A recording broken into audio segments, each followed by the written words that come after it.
want to clock me? You think you can take me? Come on. All right, 1937, the Todd Field and the ball. I kicked your ass after football practice when you stole my liniment. You kicked my ass, I kicked your ass, Bullshit. and I can do it again. Give it your best shot, shrimp.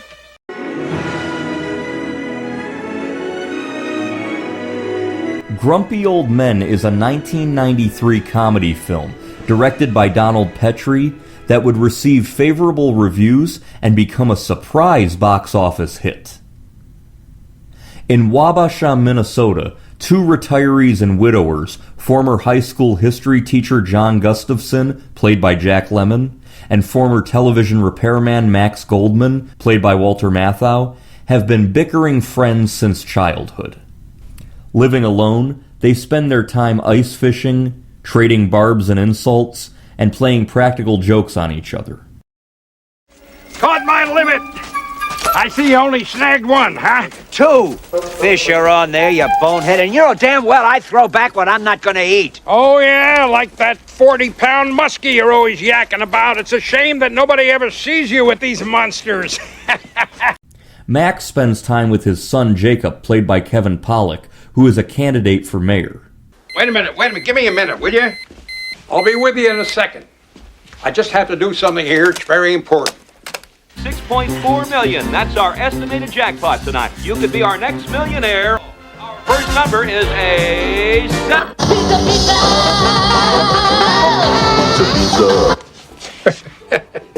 It's Goldman, You're a child. John spends time with his daughter Melanie, played by Daryl Hannah, and his granddaughter Allie, played by Katie Sagona. Melanie has separated from her husband Mike, played by Christopher McDonald, and Jacob has harbored a serious crush on her since he was a kid. Yeah, and I keep telling them that you and Mike are doing just fine. You know, it's just a lot of gum flapping. Mike and I aren't fine. Yeah, that's what I thought. Dad, we're gonna separate for a while. Honey, marriage isn't easy, you know. You gotta work at it. It's hard to work at it when he's never there. Yeah, oh, my God, is that familiar? Your mother wondered where I was for 20 years. You really think I wanted 2 jobs? You know, I didn't do that for me. I was doing that for you and for Brian, your mother. Dad, this isn't about you. This is about me and Mike. Oh, I'm sorry. I love you so much. John is being pursued by IRS agent Elliot Snyder, played by Buck Henry, due to owing a severe amount of back taxes. Both John and Max are awakened at 1:30 in the morning by their new neighbor, the attractive redhead Ariel Truax, played by Anne Margaret.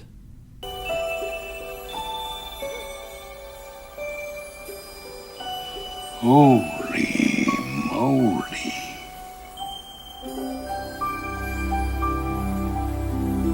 Oh, my God. Ice fishing alongside his 94-year-old father, John Sr., played by Burgess Meredith, John's father tells him to pursue the new neighbor girl. Someone moved into the Klickner place. Woman. A woman? Yeah. Did you mount her? Oh, Dad. What's the problem? If I was a young fella like you, I'd be mounting every woman in Wabasha. As the Thanksgiving holiday approaches, Ariel, a widow and a former English professor from California, takes it upon herself to befriend both John and Max. Oh, I love the classics, don't you? Yeah, I also read Field and Stream. Indeed. You have the whole library up there from what I could see. Huh. You know, there's something really rugged and virile about the outdoors, isn't there? Oh, yeah. Both John and Max find themselves engaging in humorous banter with their friend and bait shop owner, Chuck, played by Ossie Davis. Max was telling me about your new neighbor. Oh, yes, yeah, new neighbor. Yeah, she came over to see me last night. Why would a woman come over at 1:30 in the morning to see you? Just why do you think, bonehead? Out of a six-pack, aren't you? Women and fish, you could never catch either one of them. I have laid more pipe in this town than Wabasha plumbing. Chuck spends Thanksgiving with Ariel, much to the amazement and jealousy of Max and John. He's in! He's in. He's in. Looks like Chuck's taken old One Eye to the optometrist. Jeez, Dad, what? The two friends confront Chuck, and both still attempt to woo Ariel. There's some experiences in life too rich, too beautiful to try and put into words. Wait a minute, you mean you and she? I am not talking about sex, you dummies. No? Of course not. Oh, I get it. Your old pal failed you, huh, Chuck? Oh, couldn't rise to the occasion? Ariel reminded me that I was alive, that I was a man full of energy, love, and passion. It was like being young again, if only for a moment. Couldn't get it up, huh, Chuck? Max has dinner with Ariel and tells her that his artistic expression comes in the form of fishing. She soon joins him in the shanty, catching what appears to be a monster walleye. I can see the beauty in this now. See it? Yes, the lure. No, the fight. Oh, the bite. Wait till I show the guys. The catch. What a cat! And then the release. The release! What release? There's no release. Oh, yes, it's beautiful. Nobody's gonna believe me. Oh. Let me get a camera. Oh, no. Just hold him for a Here minute. the water. Where is it? Back, man. Here we go. Wait! Polly. Here, hold it! Hold it! Ariel has a fun time, but promptly puts Max in the friend zone. After Chuck passes away, Ariel surprises John by cooking dinner for him, and the two bond over their shared profession of teaching. All the ideas that you brought to those young minds. Yeah, but kids, they think they know it all, right? Oh, but once in a while you reach one. You touch them somehow. I did that once. Really? It was my Roosevelt's New Deal lecture. I touched a kid on the back of the head while he was snoring. You're so bad. After John and Ariel sleep together, Max confronts him, and the two eventually have it out.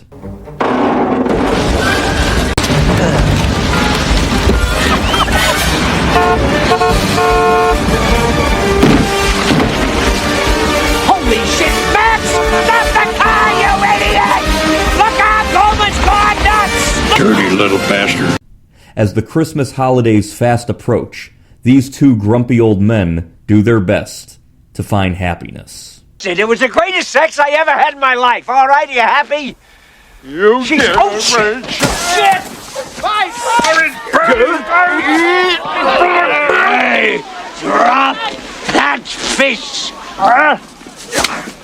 You're scaring the fish away. Damn kids. Kids! Can't live with them, can't shoot them.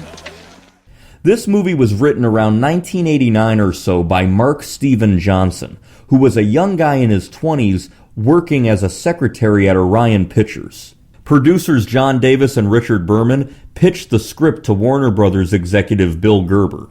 The studio asked Johnson, "Who did you envision in the lead roles when you wrote it?" He said that he wrote the character of John Gustafson based off of his grandfather and always had Jack Lemmon in mind for the role. For the role of Max, he said he envisioned Walter Matthau, and for the role of Ariel, he said he wrote it envisioning Sophia Loren. Dean Martin and Jerry Lewis were strongly considered for the roles of John and Max. Jerry Lewis wanted to do the film, but had to decline because Dean Martin was in very frail health. The role of Grandpa Gustafson was originally offered to actor George Burns, but he didn't feel comfortable filming in freezing cold temperatures in Minnesota at the age of 97 years old. Bob Hope was also asked about the role, but he didn't want to do a large film role due to other commitments. Eventually, Burgess Meredith was suggested by Anne Margaret, who had acted with him 15 years earlier in the 1978 film Magic. After filming this movie in Minnesota in freezing temperatures, Walter Matthau was hospitalized with double pneumonia. This film marked the 6th pairing out of 10 movies of comic actors and great friends Jack Lemmon and Walter Matthau. This movie was seen almost as a bit of a comeback for the duo, who hadn't made a film together for almost a decade. They'd wind up making a sequel, another buddy comedy called Out to Sea, and a sequel to The Odd Couple, all by the late 1990s, sparked by the success of this movie.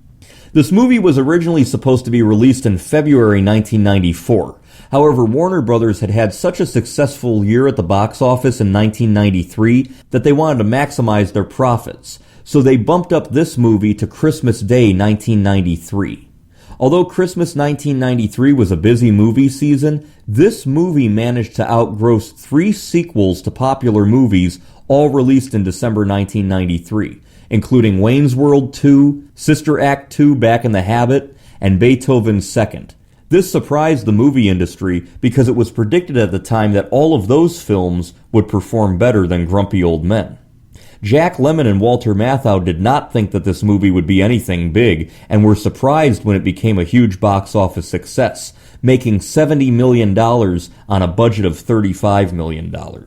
Reviews were generally positive, with Roger Ebert saying, quote, "Matthau and Lemmon are fun to see together, if for no other reason than just for the essence of their beings." End quote. This movie was a common staple in my house growing up during the 1990s, and it definitely re-energized studios into giving movie scripts to Lemmon and Matthau, and they would continue to make hilarious movies throughout my childhood in the 1990s. As decades pass after the release of this film, it did take on classic status among many movie watchers, including as a classic Thanksgiving and Christmas holiday hit.